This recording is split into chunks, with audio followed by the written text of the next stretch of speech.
Bom dia, senhoras e senhores. Sejam bem-vindos à teleconferência da MBRF para a discussão dos resultados referentes ao terceiro trimestre de 2025. Esta teleconferência está sendo gravada e o replay poderá ser acessado no site da companhia, em ri.mbrf.com. A apresentação também está disponível para download. Neste momento, todos os participantes estão conectados apenas como ouvintes, e em seguida iniciaremos a sessão de perguntas e respostas quando mais instruções serão fornecidas. Antes de prosseguir, aproveito para reforçar que as declarações prospectivas têm como base as crenças e suposições da administração da MBRF e as informações atuais disponíveis para a companhia.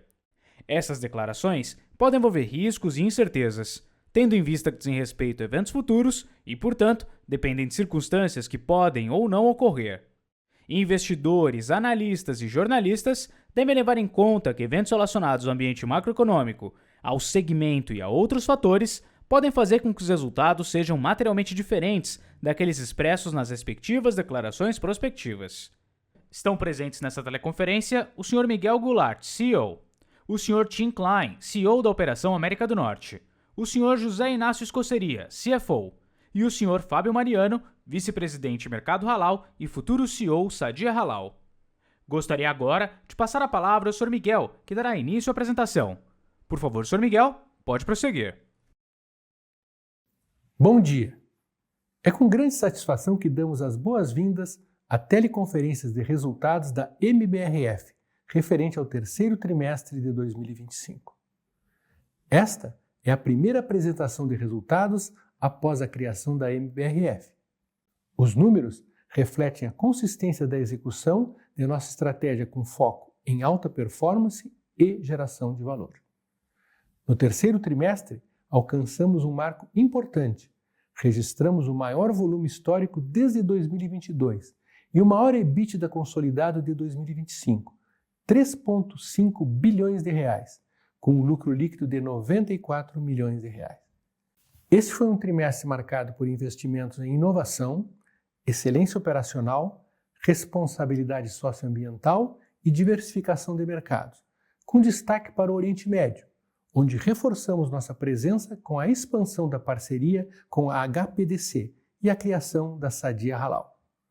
Continuamos focados na ampliação da nossa base de clientes ativos e no fortalecimento de um portfólio cada vez mais robusto, com produtos de valor agregado. Seguimos firmes em nosso compromisso de levar alimentos de qualidade para consumidores no mundo todo. Agora, por meio de uma plataforma multiproteína 100% integrada. Agora convido o nosso CFO, José Inácio Escoceria, para apresentar em detalhes os resultados desse trimestre e volto em seguida para as considerações finais. Bom dia a todos e muito obrigado por participarem da teleconferência da MBRF. Comentaremos a seguir os resultados consolidados do terceiro trimestre de 2025, que contemplam os segmentos de negócios BIF América do Norte, BIF América do Sul e BRF.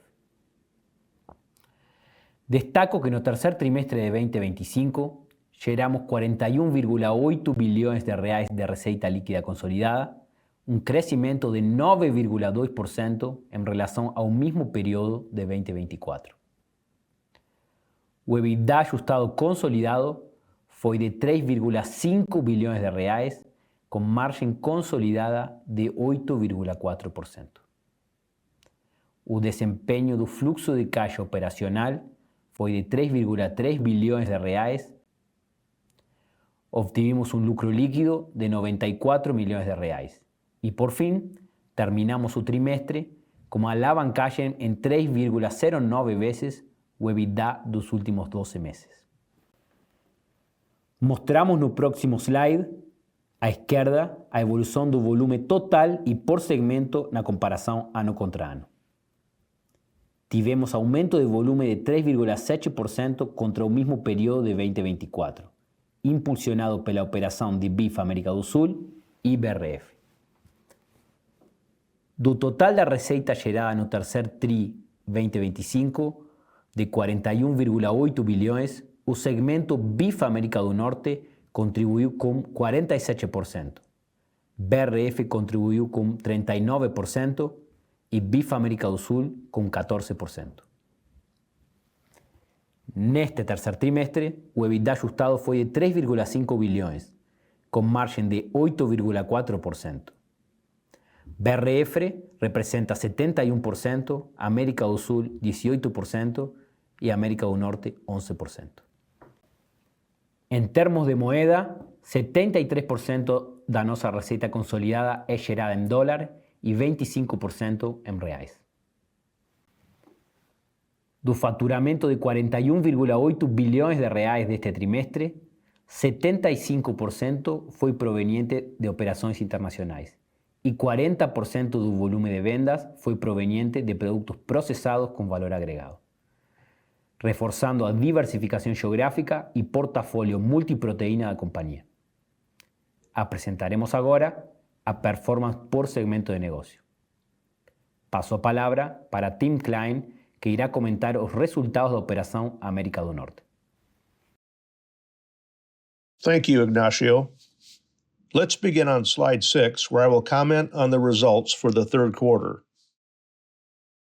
Starting on the first chart on the left, sales volume was 6.3% lower than the same period of the previous year. Industry slaughter volume was down 8% as a result of reduced cattle placements and extended feeding periods. Record cattle prices relative to feed cost of gain, coupled with high replacement cattle prices, incentivized cattle feeders to feed cattle longer. As a result, live weights have increased significantly. Net sales were $3.6 billion, an increase of 12.2% versus last year. EBITDA was $74.1 million, 6.4% lower than last year, with an EBITDA margin of 2%.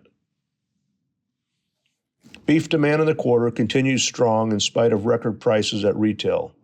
Although boxed beef prices have increased, it's not enough to offset sharply higher cattle prices. Now I'll move to slide 7, where I will talk about U.S. market data. Starting on the left, USDA reported Kansas live cattle prices averaged $235.60 per hundredweight, up 26.7% versus last year. The USDA comprehensive cutout averaged $386.30 per hundredweight, up 23.1%, while the USDA reported drop credit increased 2.7% to an average of $11.76 per hundredweight. The USDA cutout ratio was 1.64 versus 1.69 last year. As expected, the cyclical decline in cattle supplies, exacerbated by drought conditions the last several years, has resulted in record prices and reduced capacity utilization across the industry. We continue to be encouraged by strong beef demand and expect this to continue as we move through this part of the cycle. Now I'll pass to Ignacio. Obrigado, Tim. Vamos agora a passar para o slide número 8, sobre a performance no terceiro trimestre das operações da América do Sul, contemplando os ativos de Uruguai. Começando pelo gráfico à esquerda, atingimos 291.000 toneladas no trimestre, 17,6% acima do volume do mesmo trimestre de 2024.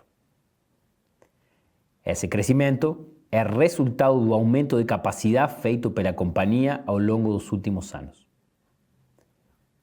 Passando para o gráfico central, da receita líquida, atingimos 5,7 bilhões de reais no trimestre, 18% acima da receita líquida do terceiro trimestre de 2024.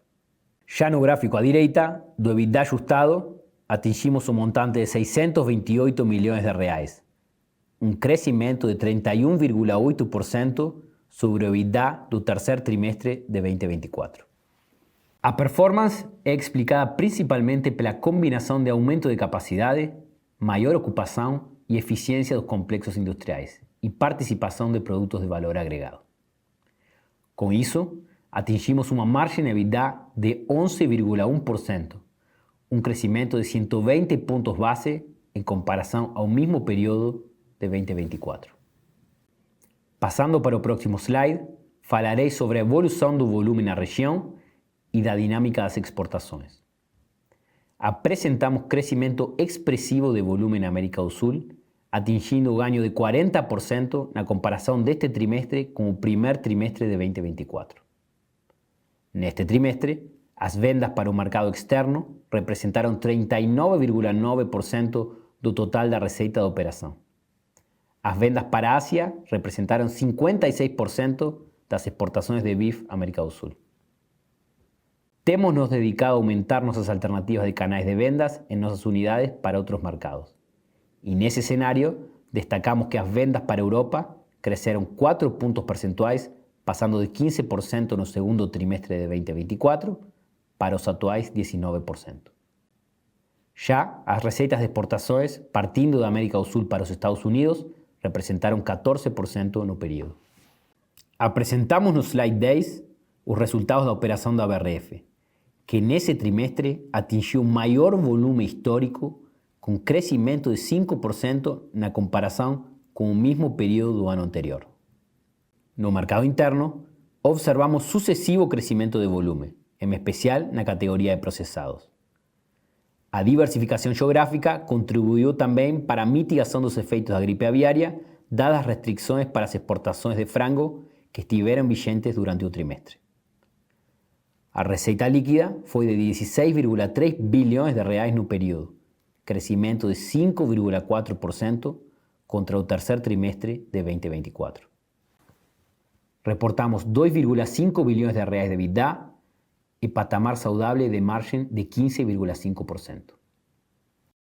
Na próxima página, à esquerda, enfatizamos a evolução da execução comercial e o aumento da base de clientes, que já alcançou 340.000 pontos de venda. Ambos os avanços contribuíram para o recorde de volume vendido no Brasil. Os níveis de serviço logístico seguem em ótimos patamares, mesmo com o aumento dos volumes. Nos últimos 2 anos, entregamos um aumento expressivo de 18% no volume de processados no mercado interno. À direita, apresento os destaques do mercado externo. Ampliação da joint venture com a HPDC, subsidiária integral do Fundo Soberano da Arábia Saudita, e criação da Sadia Halal, potência multiproteína no mercado halal. A iniciativa fortalece a parceria estratégica, destravando valor en un mercado con consumo creciente de proteínas y amplia disponibilidad de capital. Conquistamos más 16 nuevas habilitaciones no período. Ya son 214 nuevas licencias de exportación desde 2022, o que nos permitió mitigar los efectos provocados por las restricciones de las exportaciones de frango. Aumentamos los embarques de bovinos con la marca Sadia Beef para China y en outubro tivemos o fechamento da aquisição da Shell Prime, que irá contribuir para a maior participação de produtos de valor agregado no portafolio e expansão da rentabilidade da companhia. Em relação às marcas, seguimos evoluindo nos diferentes mercados onde atuamos. No Brasil, destaco a performance da categoria de processados, que apresentou aumento de vendas e ganhos de market share. Mantivemos a liderança de market share no GCC com a marca Sadia e na Turquia com a marca Bambit. Na região do Cone Sul, destaco a força das marcas e liderança de empanados Sadia no Chile e hambúrguer Patty na Argentina. Na página 14, consolidamos os seguintes destaques em sustentabilidade. Atingimento de 100% de monitoramento via satélite dos fornecedores diretos de gado e de grãos. Dentre os fornecedores indiretos de gado, alcançamos 91,4% de monitoramento na Amazônia e 88,4% no Cerrado. Participação na carteira do ICI e a conquista do selo ouro no programa brasileiro do GHG Protocol, reconhecimento à transparência na publicação do inventário das emissões de gases de efeito estufa. E, por fim, adesão ao programa Brasil Sem Desperdício, iniciativa que visa reduzir as perdas e desperdício de alimentos. Apresentamos agora, na página 16, as informações relacionadas à estrutura de capital da companhia. No terceiro trimestre de 2025, o fluxo de caixa operacional consolidado foi positivo em 3,3 bilhões de reais. Os investimentos realizados em CAPEX totalizaram 1,4 bilhões de reais e o montante gasto com despesas financeiras foi de 1,36 bilhões de reais. Como resultado, o fluxo de caixa livre recorrente do trimestre foi positivo em 555 milhões de reais. No próximo slide, demonstramos a dívida líquida consolidada no período. Reportamos um endividamento líquido de 41,3 bilhões ao final do terceiro TRI 2025, aumento de 10% em relação ao segundo TRI de 2025, como consequência direta da recompra de ações e pagamento de proventos e recesso decorrentes do processo de incorporação. Se desconsiderarmos esses efeitos, a dívida líquida seria 2,2% menor em relação ao segundo TRI de 2025. O índice de alavancagem ficou em 3,09 vezes. Na sequência, compartilho o detalhamento das sinergias mapeadas a partir da combinação de negócios. Reforço que as alavancas de sinergia foram amplamente estudadas após 3 anos de trabalho conjunto entre os times Marfrig e BRF, além do alinhamento cultural e de modelo de gestão, o que permite uma visão clara das oportunidades existentes e mitiga o risco de execução. As sinergias mapeadas foram agrupadas em 4 frentes e somam um total de 1 bilhão, sendo aproximadamente 600 milhões previstos captura ao longo de 2026 e o restante entre 2027 e 2028. Do montante total, 60% impactará o lucro bruto e os outros 40% terão um impacto no SG&A da companhia. Na frente de otimização da estrutura corporativa, estimamos 230 milhões de reais com toda a captura prevista para o ano próximo. Enquanto nas iniciativas de supply, mapeamos sinergias na cadeia de suprimentos e projetos de value engineering que totalizam 470 milhões de reais, com maior captura no primeiro ano. Na frente comercial e logística, prevemos atingir 230 milhões de reais até 2028 por meio de iniciativas de cross-selling, otimização dos canais de distribuição no Brasil e no mercado externo, e iniciativas logísticas com operação integrada no centro de distribuição. Além disso, temos uma série de outras iniciativas atreladas à unificação de plataformas de sistemas e gestão com impacto principal em SG&A.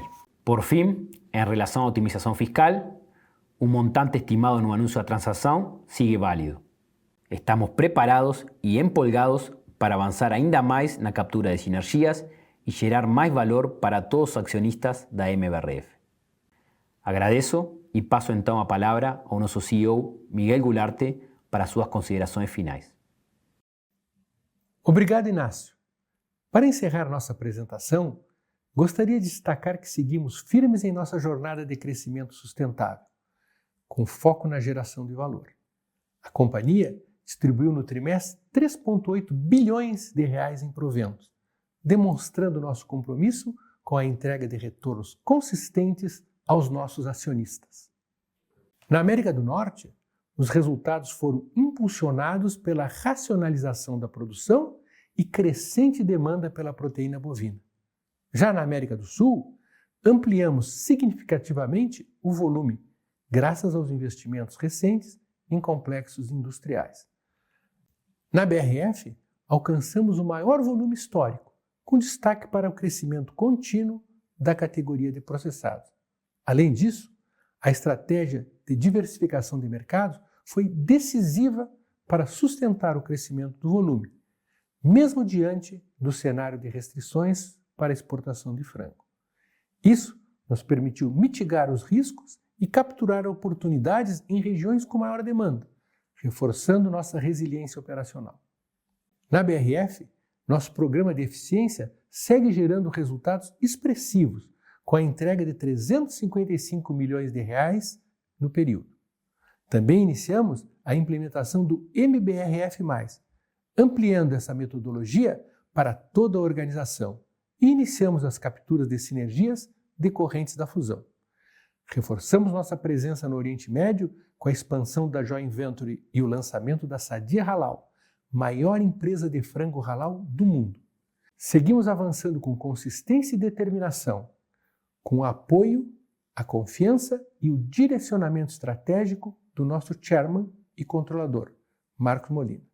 Agradecemos aos nossos acionistas e ao Conselho de Administração pelo suporte contínuo, aos nossos clientes, produtores integrados, fornecedores e às comunidades onde atuamos. E reiteramos o nosso muito obrigado aos nossos 130 mil colaboradores da MBRF pelo mundo, que fizeram com que todas essas conquistas fossem possíveis. Muito obrigado. Iniciaremos agora a sessão de perguntas e respostas para investidores e analistas. Caso deseje fazer alguma pergunta, por favor, pressione o botão levantar a mão. Se a sua pergunta for respondida, você pode deixar a fila clicando novamente sobre o mesmo botão. Aguarde enquanto coletamos as perguntas.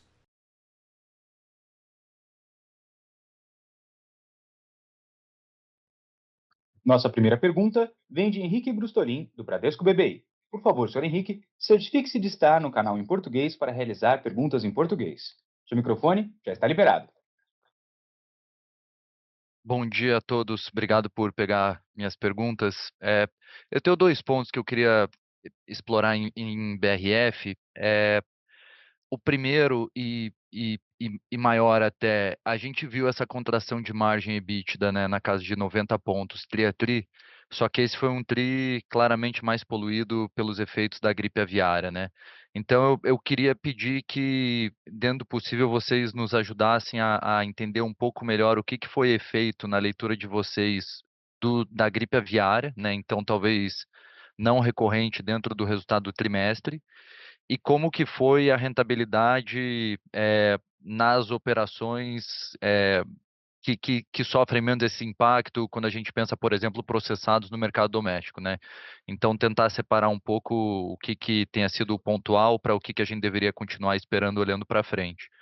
E ligando nesse ponto também, minha segunda é sobre preços no mercado interno. A gente vê uma queda de 3% tri a tri.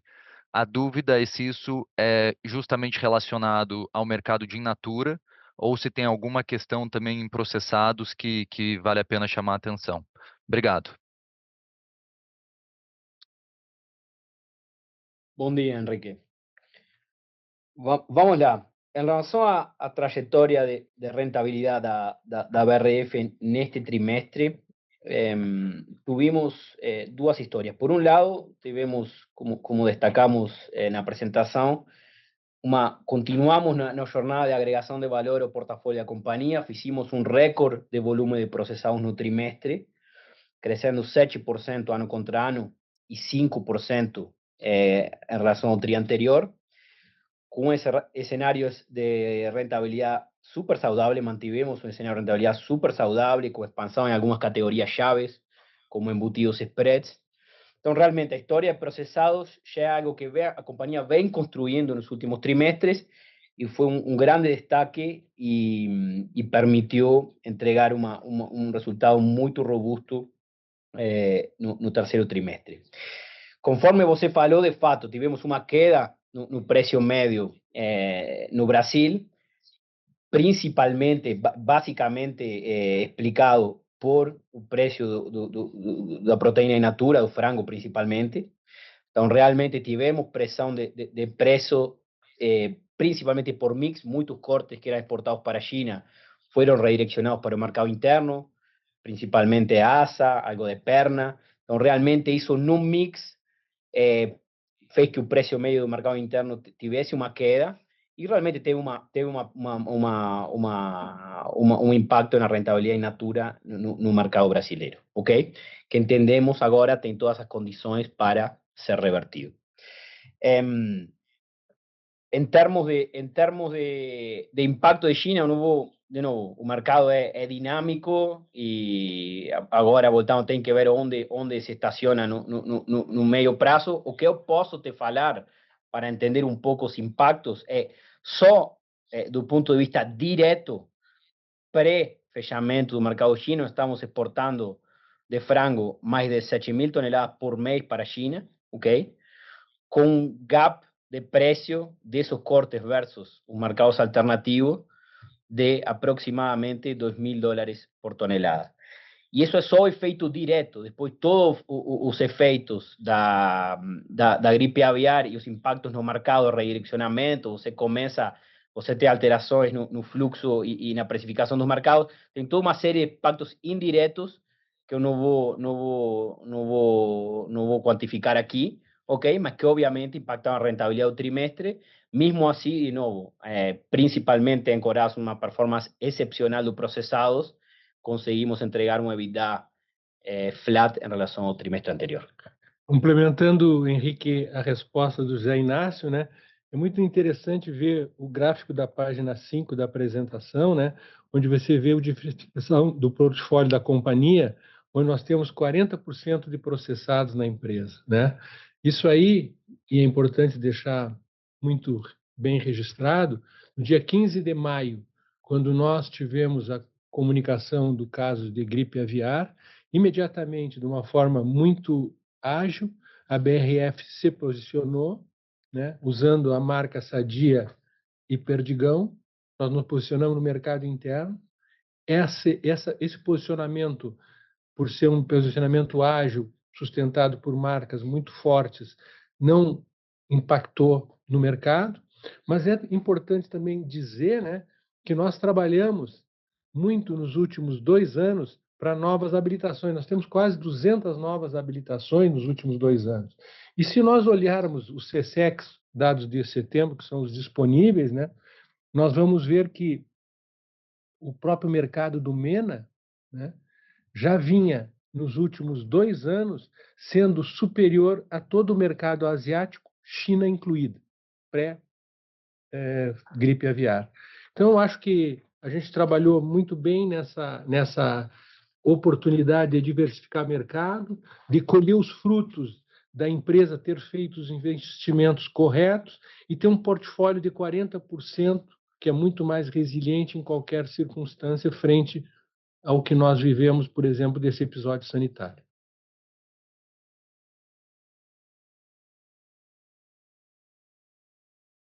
Nossa próxima pergunta vem de Thiago Duarte, do BTG Pactual. Por favor, Sr. Thiago, lembre-se de estar no canal em português para realizar perguntas em português. Seu microfone já está liberado. Olá, muito bom dia a todos. Prazer falar com vocês. Eu queria voltar na primeira pergunta, na verdade é um follow-up da pergunta anterior em relação a preços no mercado interno para o segmento BRF. Pela resposta do Inácio, fica relativamente claro que vocês entendem que a queda sequencial está muito puxada pelo in natura, mas eu queria ouvir se você pode falar, pelo menos em ordem de grandeza ou em grandes números, Inácio, como é que fica a evolução do processado, dos preços médios de processado nesse trimestre. Então, vocês continuaram ganhando bastante market share, a gente viu o crescimento de volume, mas queria entender um pouco a dinâmica de preço médio e, nesse contexto, se vocês entendem que há um impacto também de mix nessa variação, qualquer que tenha sido ela. Essa é a minha primeira pergunta. A segunda, quando a gente olha a conta de estoques, né, teve um crescimento muito grande na conta de estoques de matéria-prima, e quando a gente, obviamente, quebra do segmento Marfrig para o segmento BRF bem relevante, né, a impressão que dá é que vocês montaram um estoque bem relevante, imagino eu, de grãos para os próximos períodos. E aí eu queria, se vocês puderem falar um pouco de quanto de produção vocês entendem terem hoje estocado de grãos para o segmento BRF, para quantos meses ou trimestres vocês imaginam já terem estocados? Essas seriam minhas perguntas. Obrigado. Bom dia, Tiago. Vamos lá. Em relação à dinâmica de preços no segmento de processados, o que nós vimos durante o trimestre é basicamente uma manutenção de um mercado sólido, como você mencionou. Nos ganamos já principalmente em algumas categorias chaves que avançaram dentro do trimestre, que tiveram consumo aquecido dentro do trimestre, principalmente as categorias de embutidos y de spreads. En relación a dinámica de precios, si você ve a evolução dentro do trimestre, basicamente ficou na categoria geral de forma flat, mas dentro dessa categoria nós tuvimos um crescimento maior de uma parte do portafólio que tem um preço médio um pouco menor. Então, de fato, tem um impacto de mix, ok? Nos embutidos e nos spreads nós crescimos a mais. Então, indiretamente, se o preço ficou em linha na evolução trimestral, mas nós crescimos mais em categorias com preço meio menor, indiretamente O que eu estou falando aqui é que tivemos um mercado saudável e que realmente continuou evoluindo como já estava fazendo no primeiro semestre do ano. Em relação à capital de giro, realmente você destacou os principais pontos da dinâmica do trimestre. Nós tivemos um aumento de estoques na ordem de 1,5 bilhões, quase todo no segmento BRF, sendo disso aproximadamente esse aumento foi super em linha com a trajetória normal da companhia, a sazonalidade normal da companhia. Nós crescimos mais de 1 bi em grãos, realmente aproveitamos a oportunidade que o mercado nos deu em relação à oferta de grãos com a safrinha, e aceleramos nas compras, até hicimos um volume recorde no terceiro trimestre de compras de grãos. Isso nos deixa uma posição muito confortável em relação a como isso vai voltando e como isso vai sendo consumido. Como referência, você pode ter aí um pouco o histórico da companhia do ano passado, que acho que é um bom proxy do que você, para poder modelar isso. Realmente a compra deste ano foi um pouco acima disso, aproveitamos as oportunidades, mas como referência você pode usar a curva do que você viu no ano passado. Também aí dentro do estoque tem um aumento de comemorativos, também sazonal, também parte do que você já acompanha, tá? Que foi aproximadamente 300 milhões, e que também tem essa evolução que vocês já conhecem, que isso é realizado no quarto trimestre do ano.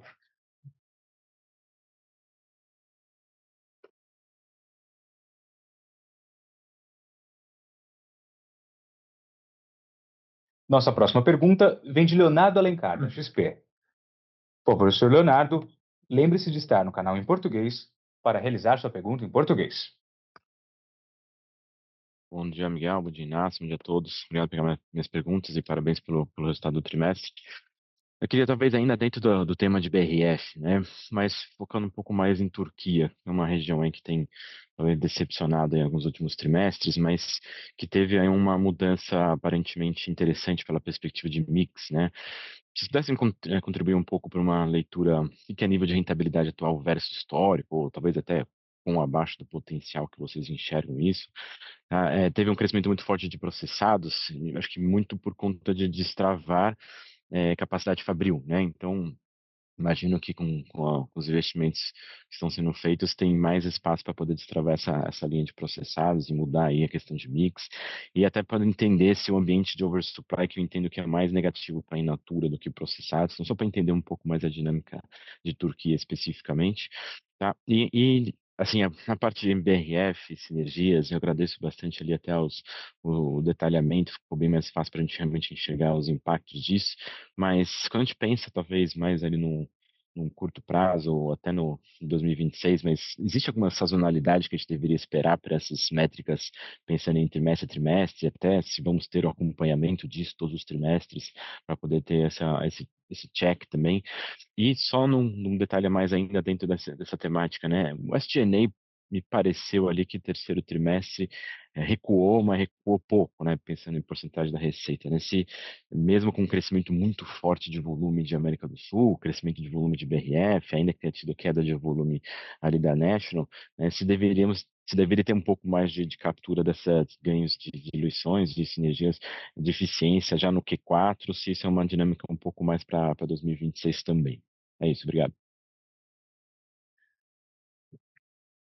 Leonardo, bom dia. Eu vou passar a primeira pergunta sobre a Turquia para o nosso vice-presidente Halal, que nos acompanha, estreando como futuro CEO da Sadia Halal.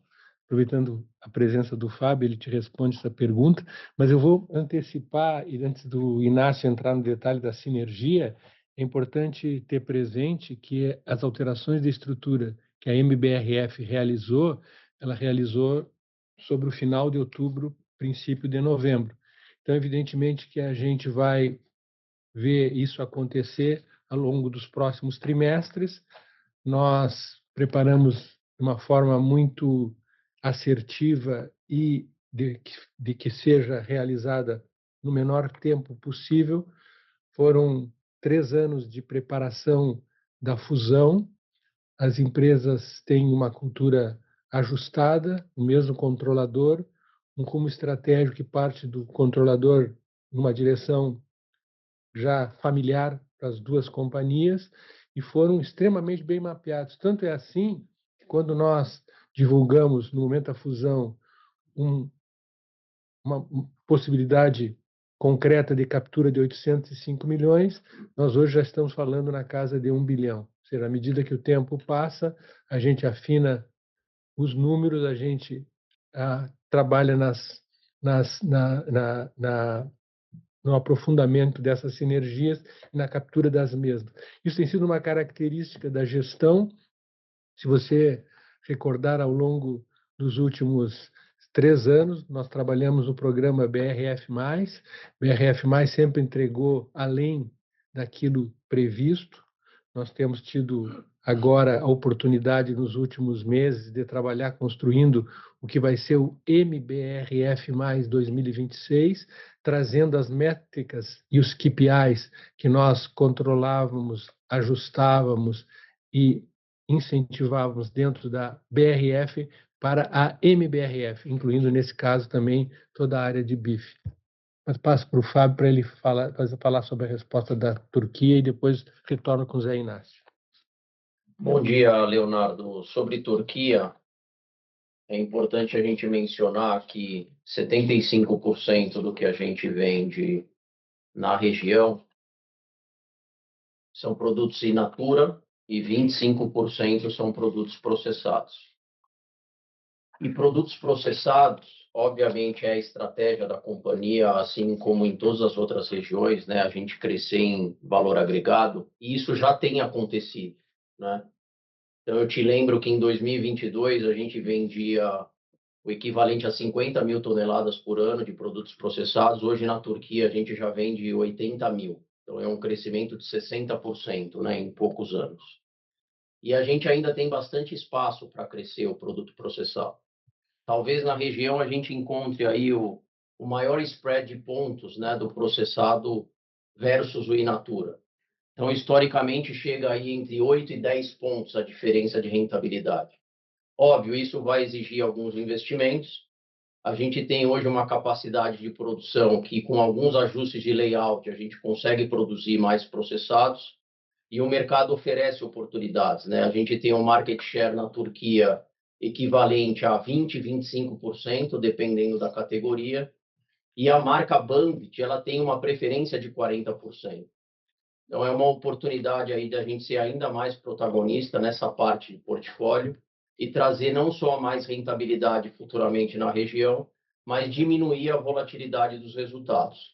Você mencionou bem, hoje os resultados eles seguem aí numa margem um pouco abaixo do que é o histórico, exatamente aí pelo crescimento da produção, né, do frango fresco, que year to date, quando a gente compara com o ano anterior, é superior aí a 13%. Então, isso vai se equilibrar. A gente já vê essa tendência acontecendo aí para o próximo ano, mas direcionalmente aí todas as nossas apostas se darão em crescer, né, a parcela do produto de valor agregado.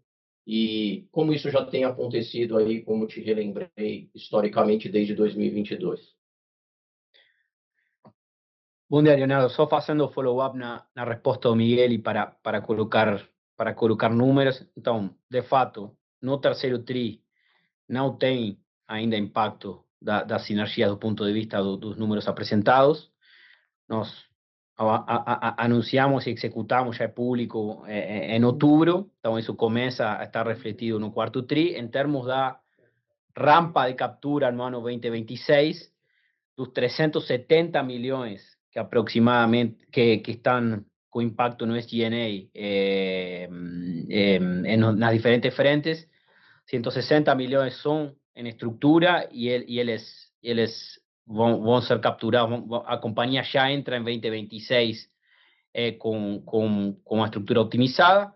O restante, aproximadamente 200 millones, que están básicamente en las frentes de supply y otros.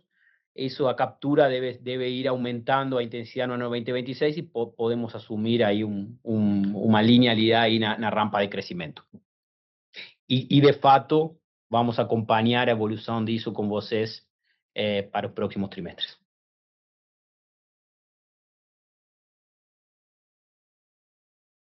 Nossa próxima pergunta vem de Gustavo Troiano, do Itaú BBA. Por favor, Sr. Troiano, lembre-se de selecionar o idioma português para realizar sua pergunta em português. Seu microfone já está liberado. Bom dia, pessoal. Obrigado por pegar minha pergunta aqui. Na verdade, eu queria explorar um tema com vocês sobre, né, a relação dos ciclos de frango que vocês enxergam aqui no Brasil e nos Estados Unidos, né? A gente tem visto uma redução de preços importantes nos preços locais de frango lá nos Estados Unidos. E aí eu queria ouvir um pouco de vocês se vocês enxergam, né, algum aumento de competição no mercado internacional, se isso, né, se essa redução de preços poderia trazer alguma pressão maior para a exportação dos Estados Unidos, que poderia interferir, né, nos mercados internacionais de vocês. Então, tentar explorar um pouco essa intersecção, se vocês de fato enxergam, né, que essa competição pode virar uma discussão olhando para os próximos trimestres. E aí pegar um pouco do update de vocês também, se o balanço de demanda e oferta atual, né, suportaria essa dinâmica, enfim, dado que parece que o cenário global se desenha para um cenário de um pouco mais de escassez de proteínas, né? Então, pegar um pouco a opinião de vocês sobre isso.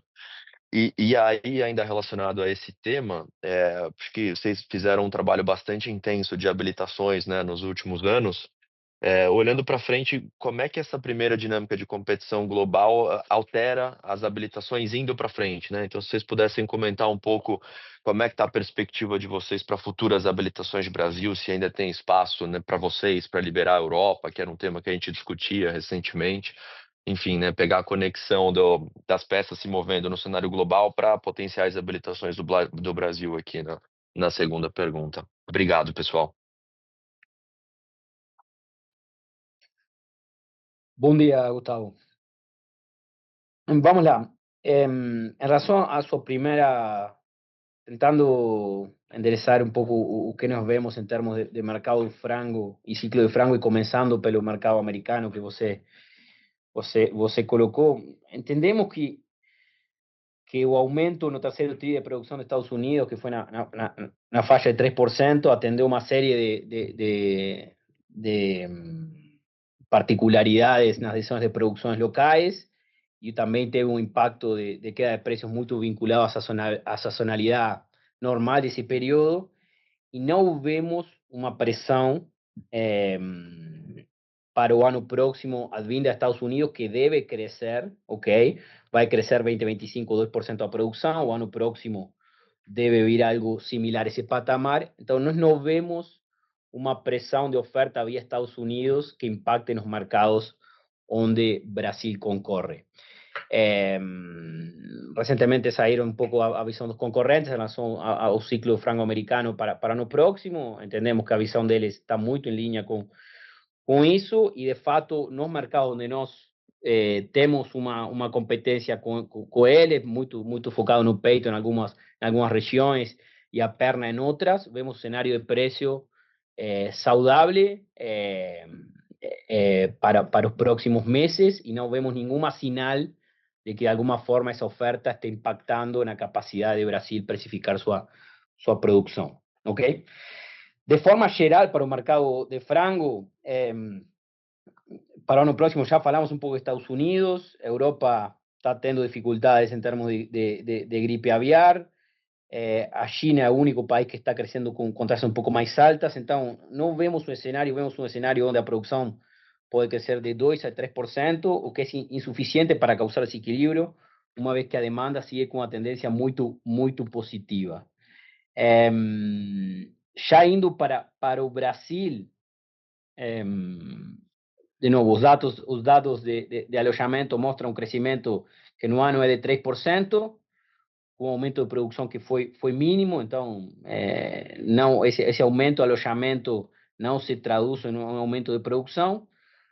Entendemos que para o ano próximo não deve ter grandes mudanças, de novo, vemos um cenário de oferta e demanda global super balanceado, e o Brasil deve seguir ganhando representatividade com sua plataforma de produção em função da competitividade. Então, realmente não vemos nenhum cenário onde mude ou seja materialmente diferente o escenario que nos vimos en este año. E dando sequência à resposta do José Inácio, nós vemos que o aspecto de habilitações deve seguir acontecendo, foram fundamentais para enfrentar essa situação de gripe aviária, e o ano passado o episódio de Newcastle no Rio Grande do Sul. Nós temos agora a muito boa perspectiva que nas próximas semanas seja anunciado a volta do pré-listing para o Brasil, o que traria a oportunidade de, no nosso caso, voltar a exportar para a Europa. Independente do que, é importante ressaltar o que eu tive falando anteriormente, nós temos uma empresa hoje, globalmente, trabalhando em 40% de processados, né? Isso dá uma resiliência frente a qualquer situação sanitária que, porventura, venha a ocorrer. Outro aspecto importante, comparando 2024 com 2025, eu diria que o episódio da Newcastle em 2024 deixou ensinamentos profundos e também um roteiro de atuação muito bem desenhado. Tanto foi assim que o conceito de regionalização e até mesmo de municipalização passou a ser aceito em diversos países.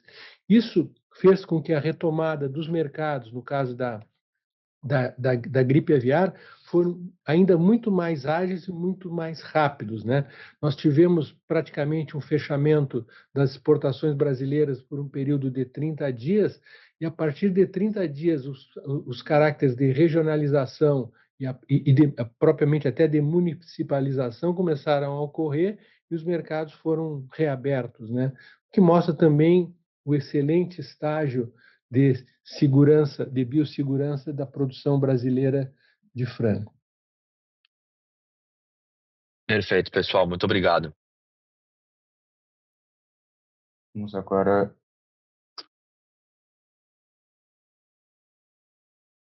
Nossa próxima pergunta vem de Lucas Ferreira, do JP Morgan.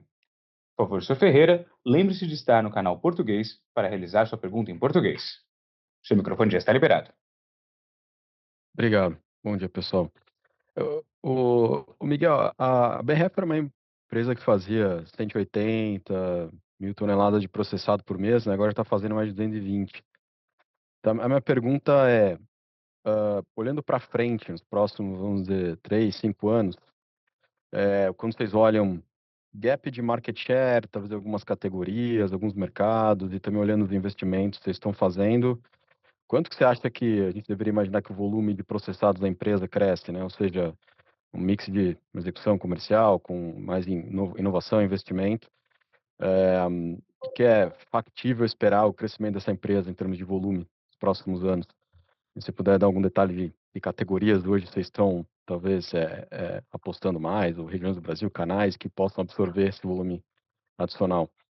E aí a minha segunda pergunta já foi tocado brevemente aqui, né, sobre o ciclo de frango, né, que acho que hoje é o principal receio dos investidores. E a minha pergunta é mais focando no Brasil, né?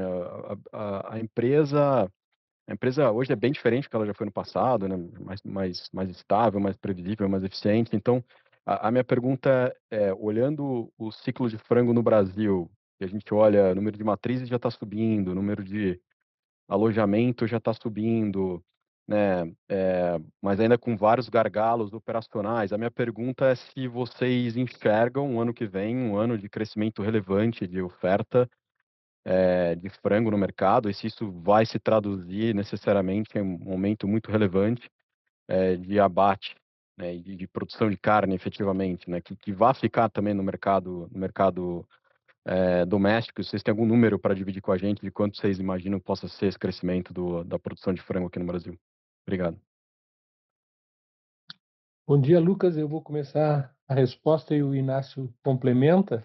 É importante só fazer uma pequena correção. Quando você fala de 200 mil toneladas, está incluído aí o in natura.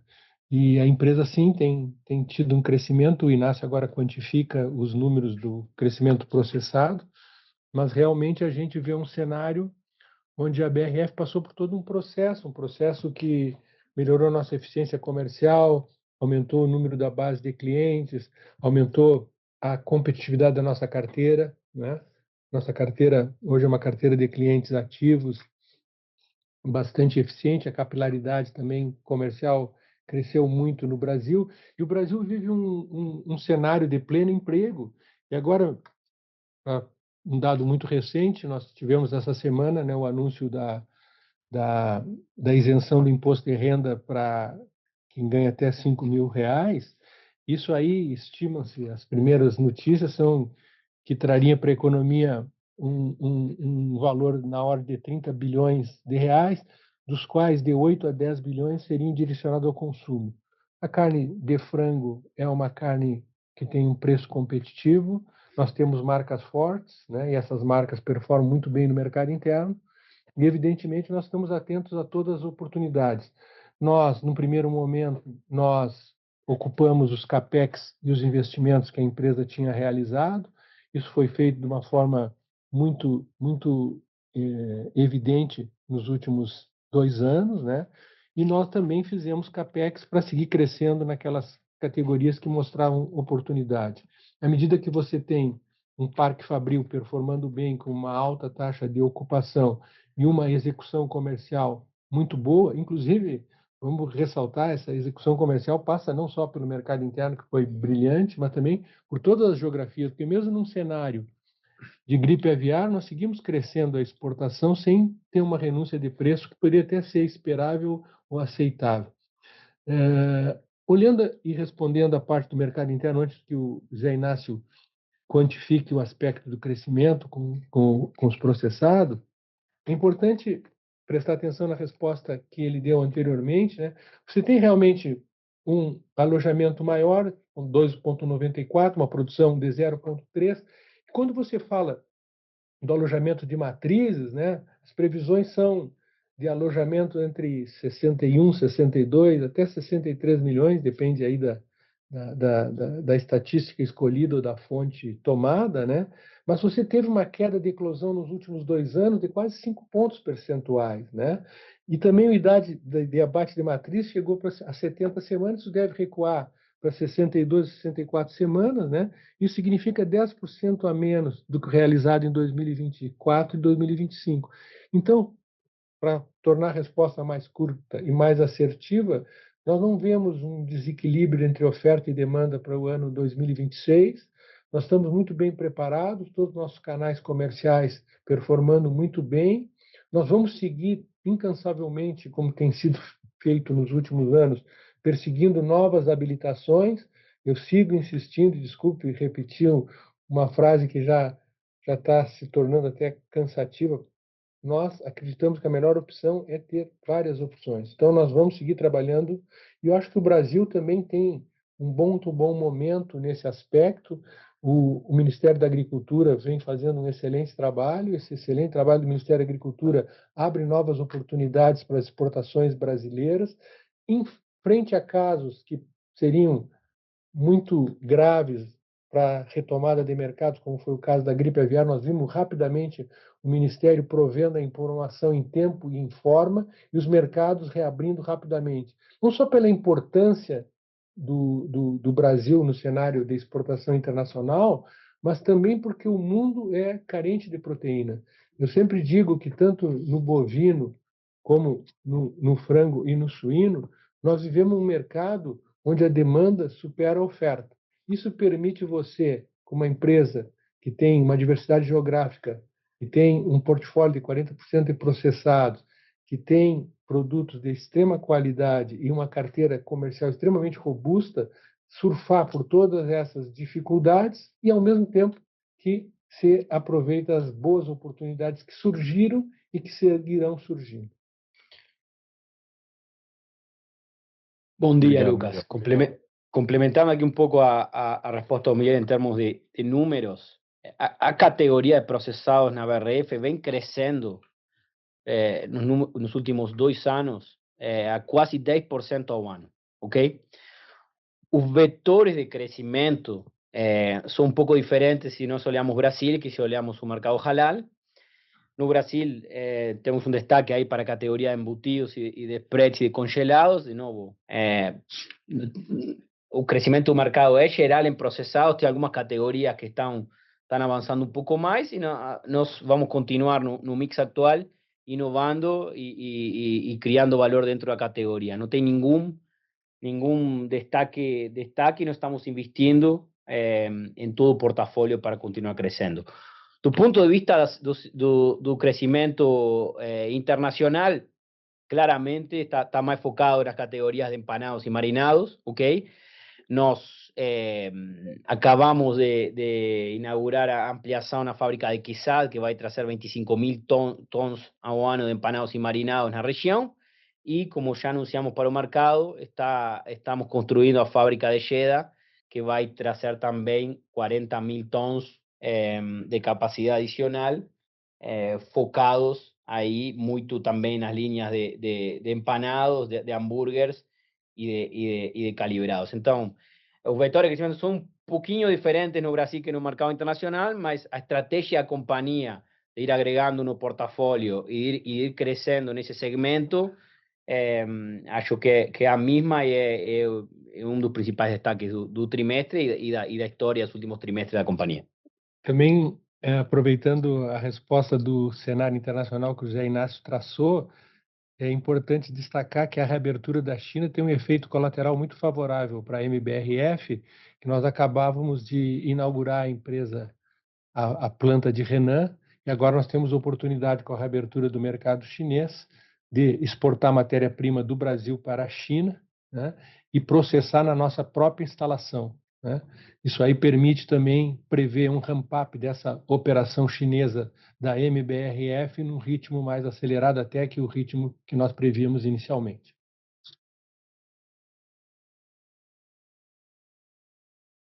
Obrigado, pessoal.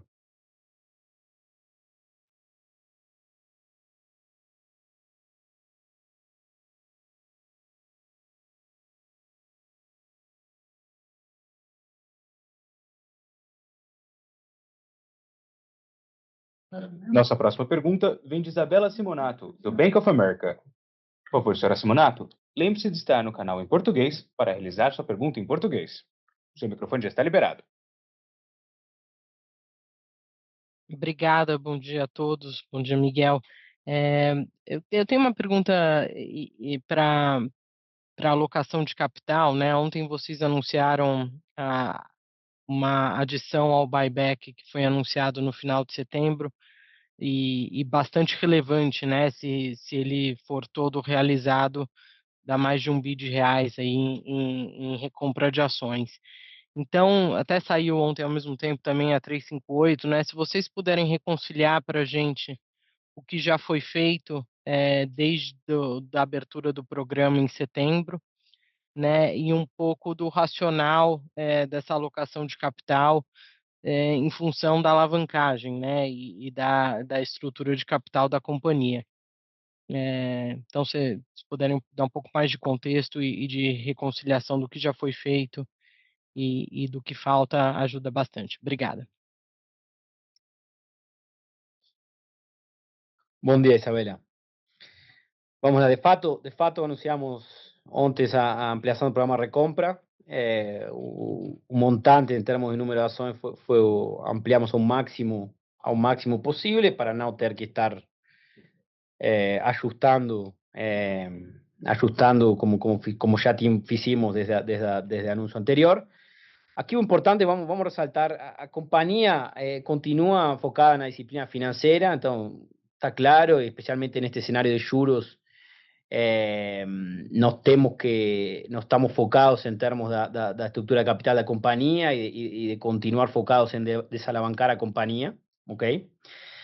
Mesmo assim, desde a finalização da fusão, nós entendemos que o preço da ação descolou um pouco do fundamento da companhia e nós queremos ter, e o que fizemos no último mês foi muito nessa linha, queremos ter a opcionalidade de gerar valor para os acionistas via recompra. Quando tem uma divergência tão grande entre o que nós entendemos o fundamento da companhia e a dinâmica de mercado, é uma oportunidade para gerar valor para os acionistas e nós queremos ter essa opcionalidade. E ressalto a palavra opcionalidade, ¿ok? Que no significa que nos vamos a executar un máximo programa en un curto tempo, ¿ok?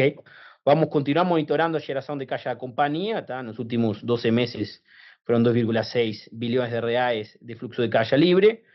E iremos executando conforme entendamos que seja razoável, sem comprometer as métricas de alavancagem. Esse é um pouco o que eu posso te comentar em termos de estratégia e o porquê e qual foi a dinâmica do último mês. E só uma confirmação, obrigada, Zé, mas só uma última confirmação sobre a posição de derivativos do controlador e até no próprio BTG, isso existe alguma correlação entre um movimento e outro, ou realmente o racional que você explicou, né, de geração de valor e preço atrativo do papel? Não, Isabela, não tem nenhuma correlação e de novo, o que nós fizemos está diretamente vinculado ao que eu expliquei em termos do fundamento da companhia e o que aconteceu no mercado aí pós finalização da fusão. Tá super claro, obrigada.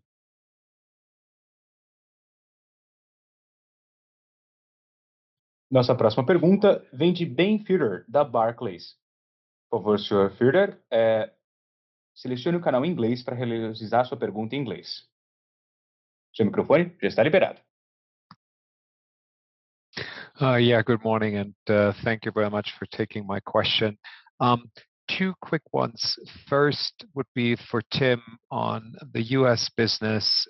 It seems like you have, compared to some of your peers, a relatively good third quarter, with actually even on the EBIT level, some profits.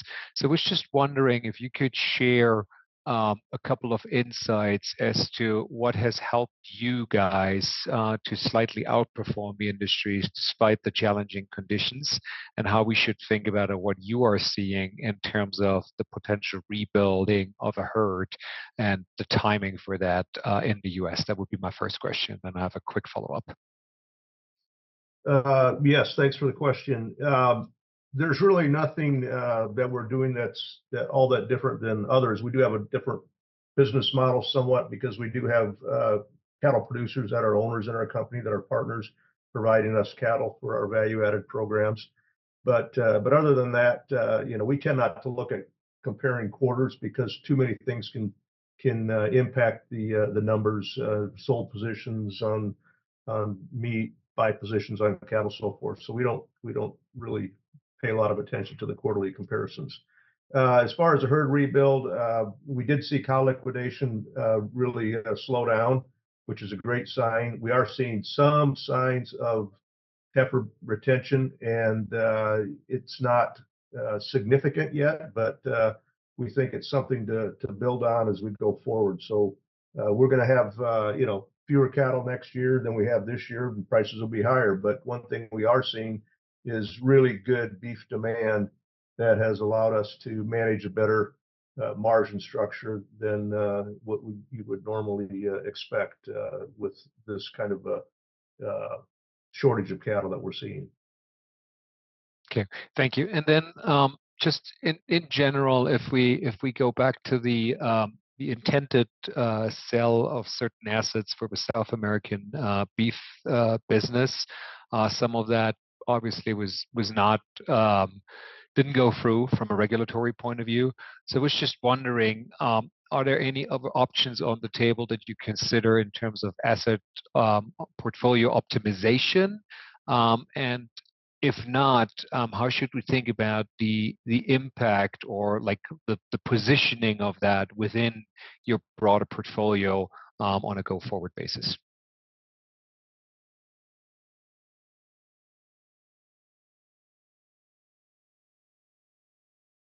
I assume that was for Ignacio? Yes.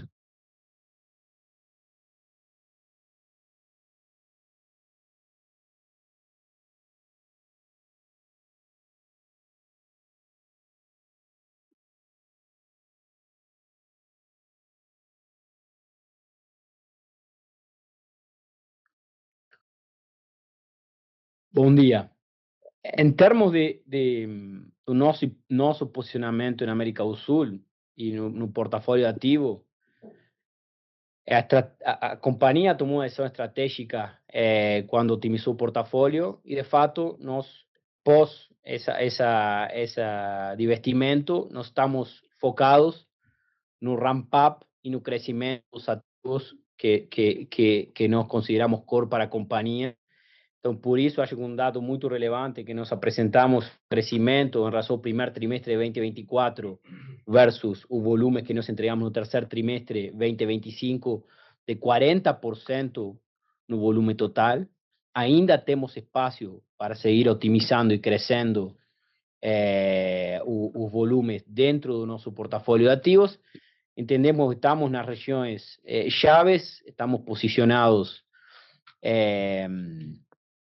en mercados que por un lado tienen o competitividad para producir proteína bovina o grandes oportunidades de acceso a mercado y como puede ser el caso de Uruguay y un flujo de exportaciones para Estados Unidos.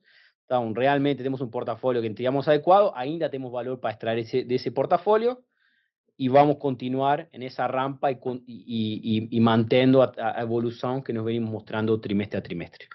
Complementando o José Inácio, é importante ter presente que nos complexos industriais você tem a possibilidade, nos ativos de bovino, a ter um abate de alto volume concentrado em empresas, em 2 plantas, né? E isso faz que o nosso custo seja extremamente competitivo. Independente do que, quando se começa a falar do início do ciclo bovino no Brasil, com alguma possibilidade de diminuição no ano que vem, seja ela no primeiro, seja ela no segundo semestre, nós vamos ter, no caso da MBRF, quase 25% a 30% da oferta de matéria-prima vindo de confinamentos próprios, o que também nos permite ter resiliência num cenário mais adverso de oferta, falando do Brasil.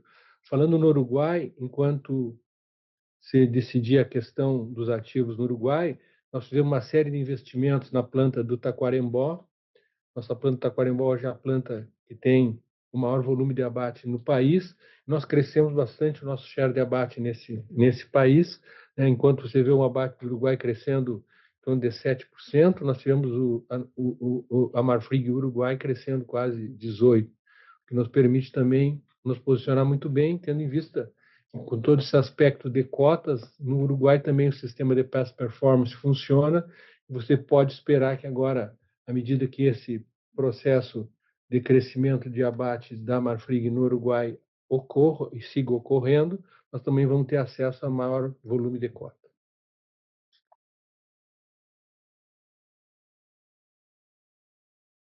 Perfect. Thank you very much.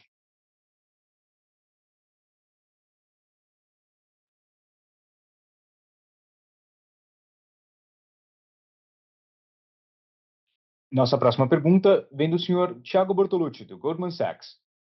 Por favor, senhor Bortolucci, por favor, certifique-se de estar no canal em português para realizar sua pergunta em português.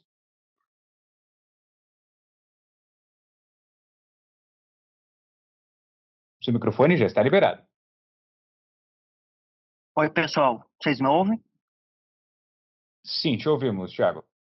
Muito obrigado. Bom dia a todos. Parabéns pelos resultados e boa sorte, Miguel, Inácio, Fábio, nos novos desafios da companhia. Eu tenho 2 follow-ups. O primeiro, acho que para o Inácio, sem configurar guidance, Inácio, mas você conseguiria ajudar a gente a fazer um break-even free cash flow bridge para 2026, só para a gente entender onde vocês estão vendo o resultado financeiro, principalmente no cenário de potencial corte de juros, capex, capital de giro, para o ano que vem. Essa seria a minha primeira pergunta. E a segunda, explorando as operações internacionais de BRF, eu queria aproveitar a presença do Fábio para entender quais as oportunidades e qual o potencial de crescimento de processados que ele vê para a nova Sadia Halal. E se vocês puderem comentar um pouco como que estão sendo os aprendizados com o ramp-up da fábrica na China também. São essas as perguntas. Obrigado. Bom dia, Thiago. Bom, em termos de fluxo de caixa, vou abordar primeiro o CAPEX e depois a dinâmica do que nós podemos esperar dos juros. Não vou dar, obviamente não vou dar uma estimativa, mas posso, com base nos últimos 12 meses, nós fizemos LTM, temos 5 bi de CAPEX, ok? No último trimestre foi um pouco mais alto, foram 1,4 bi, e a tendência é que o número se estabilize em um ritmo similar, ok, ao do terceiro tri. Então, se for olhar para frente, LTM foram 5 bi, devemos continuar um ritmo similar ao que foi o terceiro tri, ok? Em termos de juros, eu não vou aqui falar da equity management, assim, nós não controlamos o mercado e os spreads, então não vou ter oportunidades em termos de estrutura de endividamento da companhia, tem oportunidades para seguir reduzindo os spreads, mas obviamente o principal impacto aqui é a curva de juros, ok? Então, só modelando a curva de juros, tendo uma taxa de juros base no Brasil estabilizando em 12,5 para meados do ano próximo, e uma taxa em dólar estabilizando mais em torno a 3% para meados do ano próximo. Então, esses dois efeitos, e apenas esses dois efeitos na taxa base, ok, trazem uma redução do serviço da dívida da companhia para o ano 2026 de mais de 500 milhões de reais. Então, de novo, em termos de spreads, eu não vou fazer nenhum comentário, mas só por efeito de taxa de juros, a companhia deveria poder economizar no ano próximo sobre o estoque de dívida atual mais de 500 milhões de reais de serviço de dívida. Passo a palavra aqui para Fábio para comentar em relação ao mercado internacional. Bom dia, Thiago. Em relação às oportunidades, a empresa está bastante convicta, né, nessa trajetória aí de crescimento dos volumes, da receita e essa orientação para desenvolver o portfólio de processados.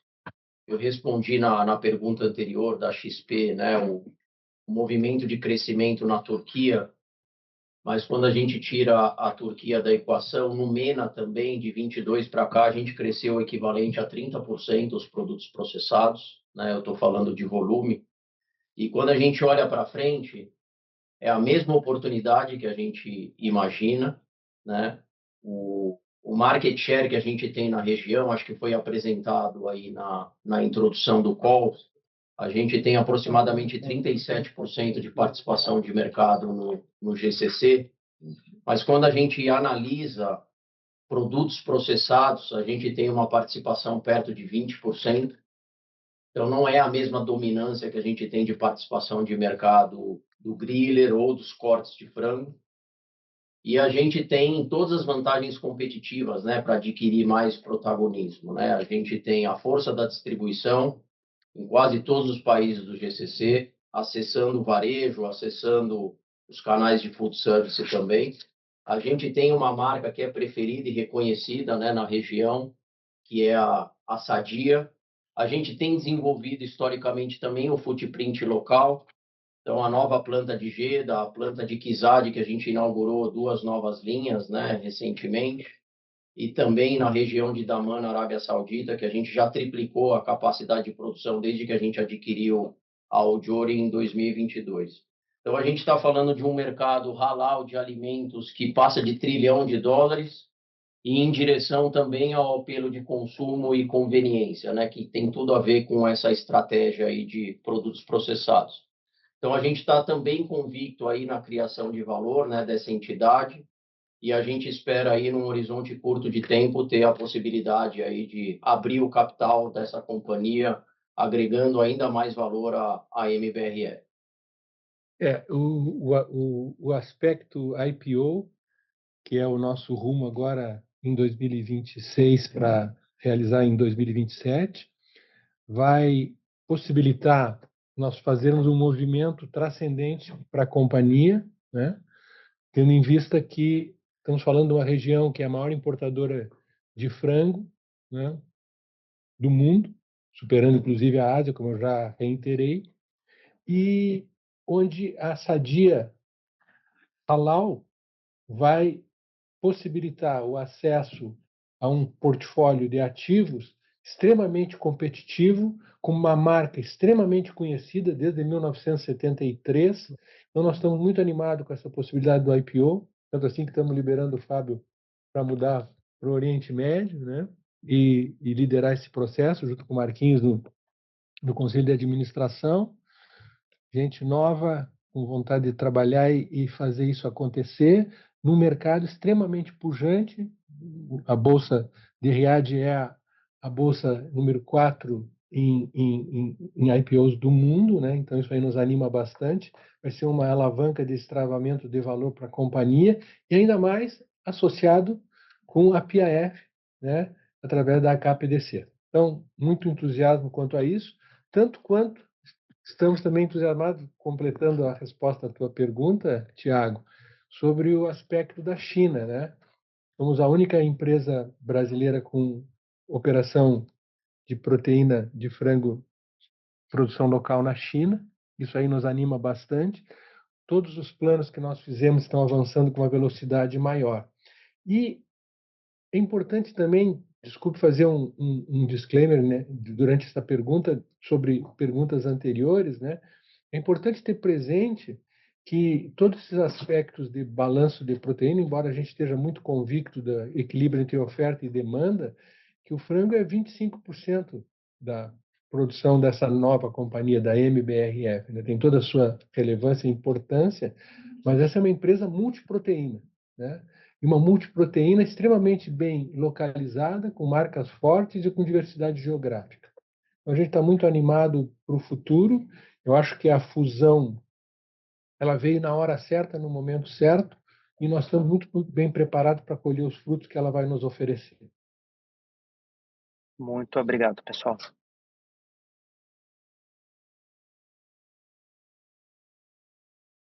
Nossa próxima pergunta vem de Ricardo Alves, do Morgan Stanley. Por favor, Sr. Ricardo, certifique-se de estar no canal em português para realizar sua pergunta em português. Seu microfone já está liberado. Bom dia, Miguel. Bom dia, Zé Inácio, Fábio também. Muito obrigado pela oportunidade, como sempre. Eu tenho um follow-up, né?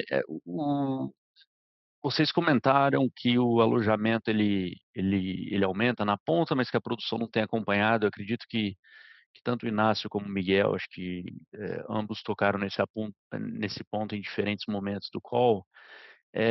Então eu queria aproveitar para a gente falar um pouquinho mais sobre essa questão de genética, que a gente tem falado já há muito tempo, né? Genética em frango, não só no Brasil, mas nos Estados Unidos. E a gente percebe ainda que a mortalidade ela não foi superada pela indústria, a eclosão ainda em níveis não ideais. Então, mesmo com a gente tentando monitorar aí alojamento de matriz, a gente vê essa dificuldade de produção. O que eu queria escutar de vocês é o que a indústria, ou talvez o que, né, onde vocês vão ter mais visibilidade, é o que a própria BRF tem feito para endereçar que você consegue controlar, né? Como que vocês lidam com essa taxa de mortalidade mais alta? Será que a indústria já não consegue navegar um pouco melhor esses problemas meio que estruturais que essa genética tem in-house, né? Não sei se com mais labor ou mudança de layout de granja. Eu só queria saber como que vocês veem a indústria e a BRF navegando esse desafio que ainda existe na indústria, né? Então, voltando um pouquinho nessa questão de genética, pegar um update de vocês. E com relação à operação na América do Sul, né, acho que chama atenção a gente mais um trimestre, a sua receita ali em bife subindo 30% em dólar ali na exportação, né? Não acho que é uma surpresa, a gente consegue acompanhar bem o mercado internacional, né, os dados semanais que saem daqui do Brasil para exportação de carne bovina, mas eu acho que reitera que a gente está num cenário de fato de muita escassez de carne bovina no mundo. Eu queria pegar um update de vocês do que foram os destaques para vocês em termos de país agora nesse terceiro trimestre, e mais importante, pegar um pouquinho do outlook para 2026, né, quando vocês olham supply e demand global, qual a dinâmica que a gente já falou um pouquinho sobre o ciclo, acho que está clara a visão de vocês sobre o ciclo local, mas eu queria pegar um pouco a visão de vocês sobre oferta e demanda global em 2026 para o lado bovino. Muito obrigado, pessoal. Eu vou começar. Bom dia, eu vou começar a resposta e o Inácio me complementa. Sobre o aspecto genético, né, é muito importante ter presente aí, nesse caso, tive a oportunidade de estudar veterinária, então a gente sabe que em genética as coisas não são rápidas, né? Nós estamos falando aí de um processo para ter uma reversão completa em 2 ou 3 anos, sendo realista. Evidentemente que, dito isso, cada empresa tem a sua possibilidade de mitigar esses efeitos, né? Nós aqui na BRF, nós trabalhamos bastante todas as variáveis que tocam esse aspecto e tentamos maximizar, né? Cuidando para que nós tenhamos uma mortalidade menor, cuidando para que a gente consiga trabalhar aspectos que também influem na eclosão. Mas a gente olhando de forma realista, nós vemos sem dúvida nenhuma que é um processo que ainda vai ser um processo que vai acontecer e não vemos um impacto acontecendo no curtíssimo, no médio prazo. É uma coisa mais de longo prazo. Que sim, sem dúvida nenhuma, vai ser superado. Assim que, desse ponto de vista genético, a gente vê as coisas acontecendo, estão fazendo a nossa parte, não vemos uma grande alteração no curto prazo. Falando do aspecto da carne bovina, Ricardo, é muito importante você analisar quais são as variáveis e como o mercado se maneja. Não é uma novidade, no que diz respeito à carne bovina, que a demanda vai seguir superando a oferta, né? E aí vem como você faz o seu posicionamento para que as oportunidades que surjam por uma demanda resiliente frente a uma oferta menor, você possa capturar as oportunidades, seja ela via preço, que resultará em lucratividade, seja em escolha e oportunidade de negócio. E aí eu acho que é evidente o modelo escolhido pela MBRF. No Brasil, um modelo com grandes complexos industriais, produtos de valor agregado, processados. Vamos lembrar aqui que a Marfrig e agora a MBRF é a maior produtora de hambúrguer do mundo. Nós produzimos 2 bilhões e 400 milhões de disquinhos de hambúrguer por ano, né? O hambúrguer segue sendo, pós-pandemia, ainda o produto líder de venda no que diz respeito à proteína. Nós estamos muito bem posicionados com as nossas marcas e com as nossas operações nesse aspecto. Os grandes complexos industriais localizados em zonas onde tem uma oferta de gado abundante e um confinamento próprio que te dá uma margem de 25% a 30% da sua necessidade de matéria-prima sendo atendido in-house. Isso também é um diferencial importante. Independente do que, isso também permite ter uma melhor homogeneidade e transformar essa homogeneidade em melhor qualidade. Dito isso, passamos para o Uruguai. Nós temos o Uruguai aí com o crescimento da planta do Taquarembó, hoje uma planta com capacidade de abater quase 40% a mais do que ela abateria antes, né? E numa zona onde você tem uma oferta de gado abundante, né?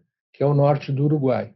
Nós estamos aí trabalhando firmes para esse ramp-up ser concluído, ainda tem espaço para seguir crescendo. E outro aspecto importante para dizer, nós estamos usando na nossa linha de exportação de bife na América do Sul a marca Sadia, que é uma marca extremamente reconhecida e que abre inúmeras portas. Se nós formos para o Brasil, nós temos toda essa capilaridade de vendas, né, da BRF agora sinérgicas com a Marfrig. Então, a MBRF, com a mesma equipe de vendas, com os mesmos promotores, com as mesmas possibilidades de aceder aos diferentes clientes, né, sob a liderança do Manuel e do time dele. Então, nós temos hoje possibilidade de tocar diferentes geografias e, sim, escolher negócios, né, e conseguir precificar muito bem o nosso produto. Eu acho que isso explica que num cenário onde a demanda vai seguir superando a oferta, você poder fazer escolhas, você ter possibilidade de fazer escolhas e poder precificar bem o seu produto em decorrência dessas escolhas, nós vemos uma situação bastante animadora, mesmo frente se ocorrer essa diminuição de oferta. Que é importante ressaltar, não deve ter, talvez, a intensidade que está sendo prevista, porque também tem um aumento de produtividade que vem acontecendo ao longo dos anos, que eu acho que tem que ser melhor modelado. Mas se acontecer, nós estamos preparados. Complementando aqui, Ricardo, a resposta do Miguel, e só ele já endereçou muito bem as alavancas estratégicas e a vantagem competitiva. O highlight do trimestre aí das operações, realmente algo que você acompanha um pouco com número. Então, o Brasil realmente, o aumento dos embarques para a China foram um destaque, seguindo a trajetória do setor.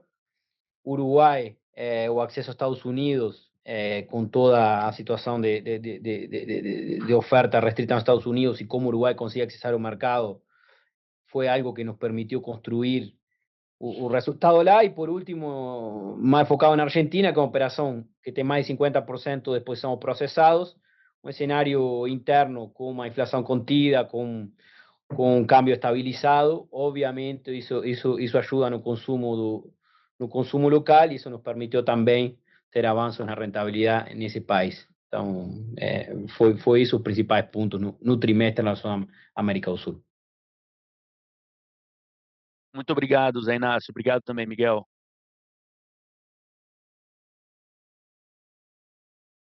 Nossa próxima pergunta vem de Igor Guedes, da Genial Investimentos. Por favor, Sr. Igor Guedes, certifique-se de estar no canal em português para realizar sua pergunta em português. Bom dia a todos. Obrigado pela oportunidade e parabéns pelo resultado. Minha primeira pergunta vocês vêm crescendo bem a base de clientes, que chegou ali a 340 mil no Brasil. Queria entender um pouco melhor quais são as medidas que a companhia vem tomando para subir essa base. Existe alguma política comercial de preço para conquistar market share em algumas praças? Isso já foi feito pela companhia no passado? Ou o ganho está sendo trabalhado de outras formas? Olhando para frente, quanto desse crescimento da base de clientes ainda é sustentável? Algum suporte também ali no trade down de proteínas entre carne bovina e frangos e processados? E a segunda pergunta é sobre Marfrig. Queria abordar sobre a volta das plantas para dentro das operações continuadas na América do Sul. Isso ajudou bem a apoiar o crescimento de volumes, como vocês falaram, foi 18% de crescimento de abates, a expansão ali em Taquarembó, mas, por outro lado, a rentabilidade da operação é mais baixa. Eu queria pegar com vocês como vocês estão olhando o custo do gás, se a tendência ainda é de aperto de margens para frente. Muito obrigado. Bom dia, Igor. De maneira nenhuma, o nosso crescimento comercial se baseia em uma política de preços ou focalizada em market share. Nós viemos crescendo na BRF nos últimos 3 anos, melhorando a nossa logística, a nossa execução comercial e a nossa atuação a nível de contato com os clientes. Evidentemente que marcas fortes como Sadia e como Perdigão ajudam muito, mas eu diria que passa basicamente pela força, pela dedicação e pela resiliência da nossa equipe comercial liderada pelo nosso vice-presidente Manuel e por todo o time dele, né?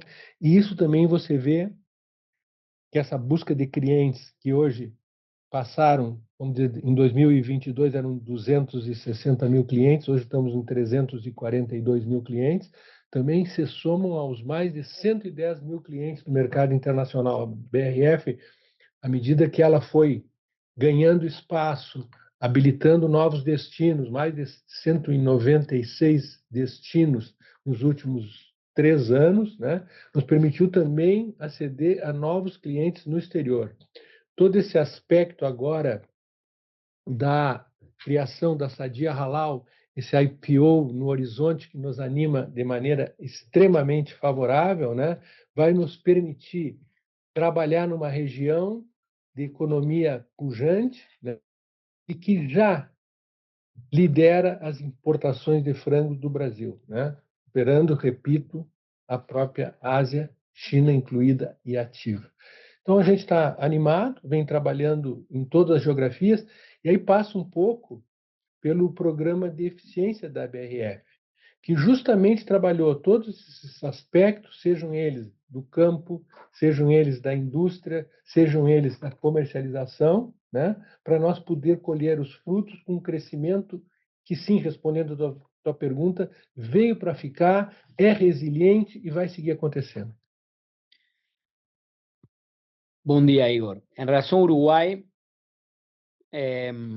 primeiro, os números e o crescimento que foi apresentado já está nas bases comparáveis. Então, o crescimento de 18% já considera na base de comparação Uruguai. Então, esos números são sobre a mesma base de ativos. Então, não é que a entrada do Uruguai faz que esse número aumente, ok? Então, é importante ressaltar esse ponto. Em termos da dinâmica de mercado local, de fato, o preço do gado está alto, tem, como o Miguel já comentou anteriormente, tem uma sazonalidade normal no inverno no Uruguai, onde o preço do gado sube e o volume de produção cai, então é algo pontual.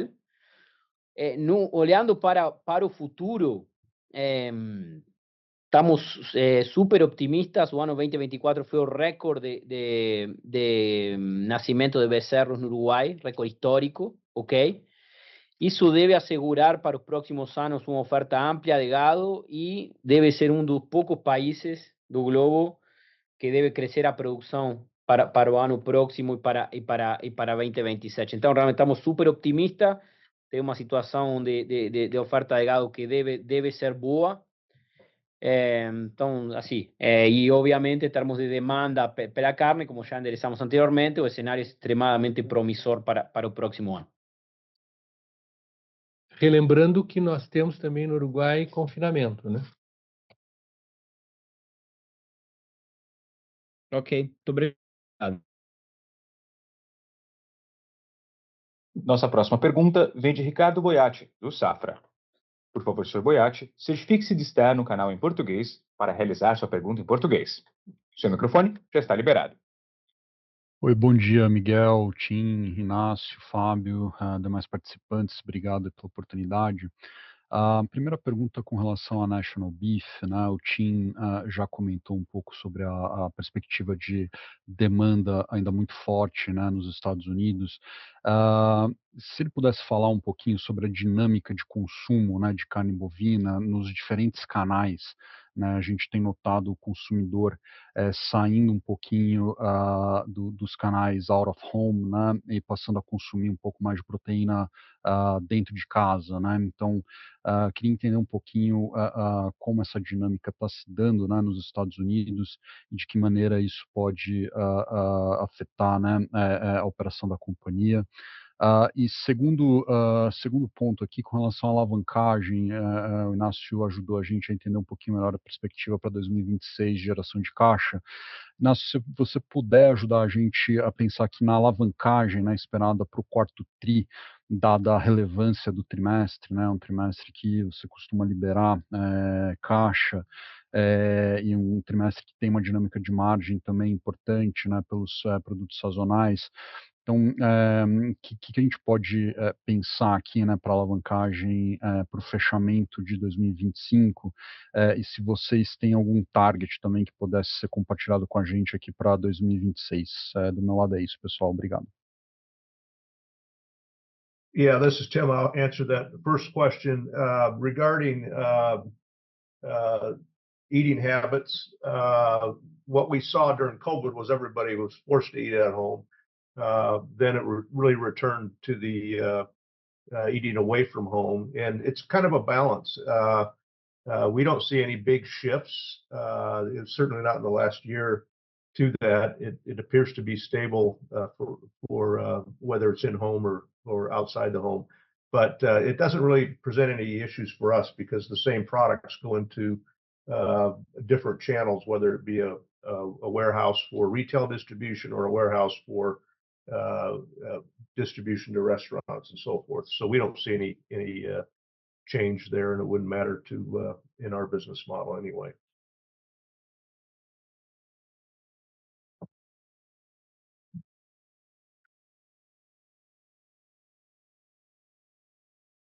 Bom dia, Ricardo. Em termos de alavancagem, como explicamos na apresentação, de fato, no terceiro TRI, excluindo os efeitos aí dos proventos e do recesso e das recompras muito atreladas à operação de fusão, nós teríamos tido uma alavancagem estável com uma queda da dívida líquida, ok? Então, assim, olhando para frente, o que podemos falar? Em termos de EBITDA, o último TRI, entendemos que temos as condições de entregar um resultado sólido, conforme os principais drivers da performance do terceiro trimestre se mantém olhando para o quarto trimestre, então temos um ambiente de negócios saudável, ok? A base de comparação do ano anterior é alta já, então lembrando que o quarto trimestre do ano passado da BRF foi um trimestre extraordinário, a América do Sul veio com uma rentabilidade muito boa, então a base de comparação LTM é alta, ok? Mas temos ferramentas para entregar e para ter uma performance boa no quarto trimestre, ok?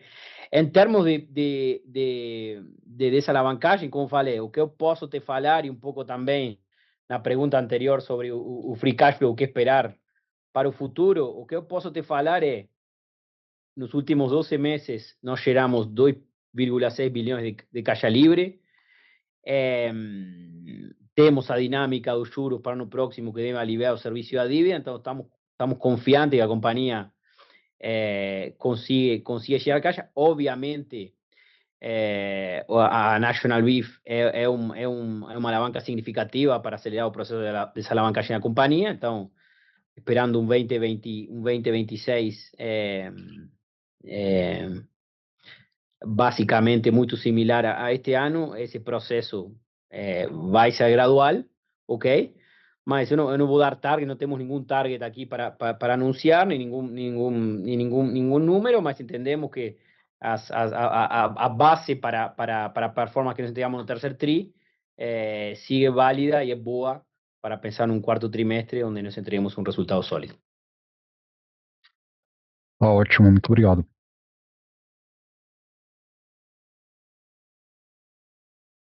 A sessão de perguntas e respostas e a teleconferência da MBRF está encerrada. Agradecemos a participação de todos e tenham um excelente dia.